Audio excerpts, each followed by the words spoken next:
Alice's Adventures in Wonderland by Lewis Carroll, Chapter 1, Down the Rabbit Hole. Alice was beginning to get very tired of sitting by her sister on the bank and of having nothing to do.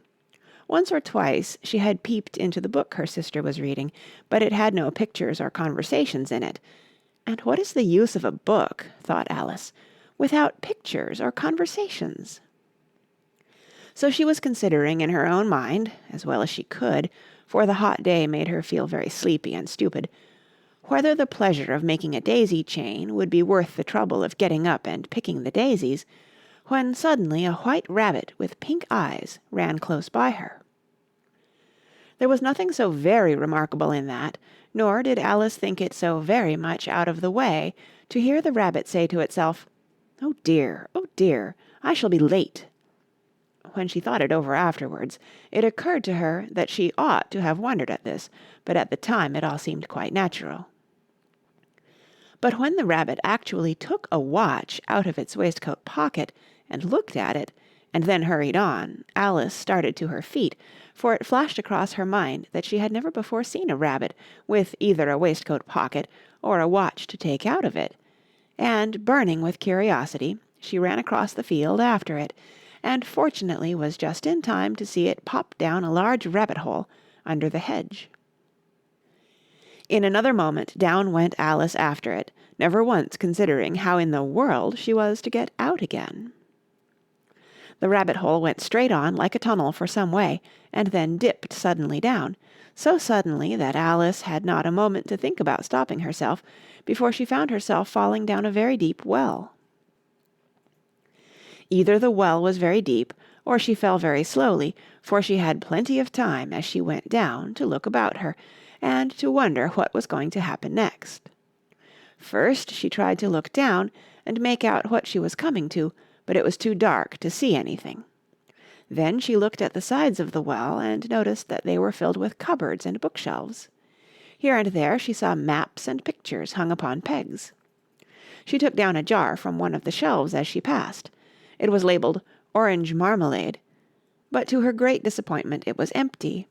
She did not like to drop the jar for fear of killing somebody, so managed to put it into one of the cupboards as she fell past it. Well, thought Alice to herself, after such a fall as this, I shall think nothing of tumbling downstairs. How brave they'll all think me at home. Why, I wouldn't say anything about it, even if I fell off the top of the house. Which was very likely true. Down, down, down. Would the fall never come to an end? I wonder how many miles I've fallen by this time, she said aloud. I must be getting somewhere near the center of the earth. Let me see. That would be 4,000 miles down, I think. For, you see, Alice had learnt several things of this sort in her lessons in the schoolroom, and though this was not a very good opportunity for showing off her knowledge, as there was no one to listen to her, still it was good practice to say it over. Yes, that's about the right distance, but then I wonder what latitude or longitude I've got to. Alice had no idea what latitude was, or longitude either, but thought they were nice grand words to say. Presently she began again. I wonder if I shall fall right through the earth. How funny it'll seem to come out among the people that walk with their heads downward. The antipathies, I think. She was rather glad there was no one listening this time, as it didn't sound at all the right word. But I shall have to ask them what the name of the country is, you know. Please, ma'am, is this New Zealand or Australia? And she tried to curtsy as she spoke. Fancy curtsying as you're falling through the air. Do you think you could manage it? And what an ignorant little girl she'll think me for asking. No, it'll never do to ask. Perhaps I shall see it written up somewhere. Down, down, down. There was nothing else to do, so Alice soon began talking again. Dinah'll miss me very much tonight, I should think. Dinah was the cat. I hope they'll remember her saucer of milk at tea time. Dinah, my dear, I wish you were down here with me. There are no mice in the air, I'm afraid, but you might catch a bat, and that's very like a mouse, you know. But do cats eat bats, I wonder?" And here Alice began to get rather sleepy, and went on saying to herself in a dreamy sort of way, "Do cats eat bats? Do cats eat bats?" And sometimes, "Do bats eat cats?" For, you see, as she couldn't answer either question, it didn't much matter which way she put it. She felt that she was dozing off, and had just begun to dream that she was walking hand in hand with Dinah, and saying to her very earnestly, "Now, Dinah, tell me the truth, did you ever eat a bat?" When suddenly, thump, thump, down she came upon a heap of sticks and dry leaves, and the fall was over. Alice was not a bit hurt, and she jumped up onto her feet in a moment. She looked up, but it was all dark overhead. Before her was another long passage, and the White Rabbit was still in sight, hurrying down it. There was not a moment to be lost. Away went Alice like the wind, and was just in time to hear it say, as it turned a corner, "Oh, my ears and whiskers, how late it's getting!" She was close behind it when she turned the corner, but the rabbit was no longer to be seen. She found herself in a long, low hall, which was lit up by a row of lamps hanging from the roof.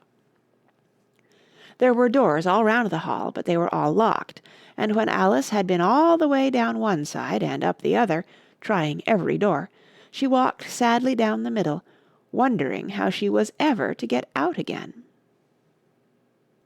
Suddenly she came upon a little three-legged table, all made of solid glass.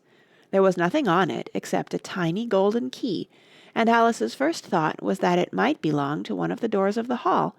But, alas, either the locks were too large, or the key was too small, but at any rate it would not open any of them. However, on the second time round she came upon a low curtain she had not noticed before, and behind it was a little door about 15 inches high. She tried the little golden key in the lock, and to her great delight it fitted. Alice opened the door and found that it led into a small passage, not much larger than a rat-hole. She knelt down and looked along the passage into the loveliest garden you ever saw. How she longed to get out of that dark hall and wander about among those beds of bright flowers and those cool fountains, but she could not even get her head through the doorway. "And even if my head would go through," thought poor Alice, "it would be of very little use without my shoulders. Oh, how I wish I could shut up like a telescope. I think I could, if I only knew how to begin." For, you see, so many out-of-the-way things had happened lately that Alice had begun to think that very few things indeed were really impossible. There seemed to be no use in waiting by the little door, so she went back to the table, half hoping she might find another key on it, or at any rate a book of rules for shutting people up like telescopes.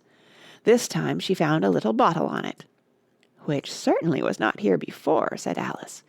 And round the neck of the bottle was a paper label, with the words, "Drink me," beautifully printed on it in large letters. It was all very well to say, "Drink me," but the wise little Alice was not going to do that in a hurry. "No, I'll look first," she said, "and see whether it's marked poison or not." For she had read several nice little histories about children who had got burnt and eaten up by wild beasts and other unpleasant things, all because they would not remember the simple rules their friends had taught them, such as that a red-hot poker will burn you if you hold it too long, and that if you cut your finger very deeply with a knife it usually bleeds, and she had never forgotten that, if you drink much from a bottle marked poison, it is almost certain to disagree with you sooner or later.